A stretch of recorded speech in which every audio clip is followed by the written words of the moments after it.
మంది మాట్లాడుతున్నారు కదా, పార్లమెంట్ ఉభయ సభలు ఆమోదించిన తర్వాత 9వ షెడ్యూల్ పెట్టాలి అంటారు కదా. 9వ షెడ్యూల్ అంటే ఏంది? ఫస్ట్ 9వ షెడ్యూల్ అంటే ఏంది? 9వ షెడ్యూల్ ఎట్లా పుట్టింది? 9వ షెడ్యూల్ ఎందుకు బీసీల రిజర్వేషన్ రక్షణకు కవచంగా ఉండబోతుంది అని అంటే ఏమీ లేదు. ఇక్కడ 9వ షెడ్యూల్ అంటే మా సార్ చెప్పిన ఉదాహరణ మీకు చెప్తాను.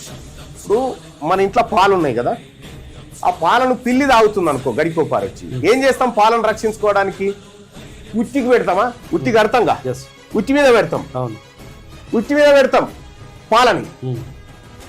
అప్పుడు ఏమైతుంది? దూలానికి ఉట్టి ఉంటుంది, ఆ ఉట్టికి పెడతాం. అప్పుడు తాగడానికి దానికి ఛాన్స్ ఉండదు.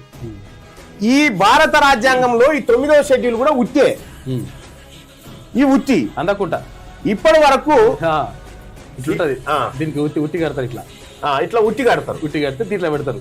అది యాక్చువల్గా ఇక్కడ పిల్లి ఉంటుంది. పిల్లి ఉంటది. ఈ పిల్లికి ఈ ఉట్టి అందది, ఉట్టి మీద దుంకితే కింద పడుతుంది. అట్లా తాగలేకపోతుంది ఉట్టి.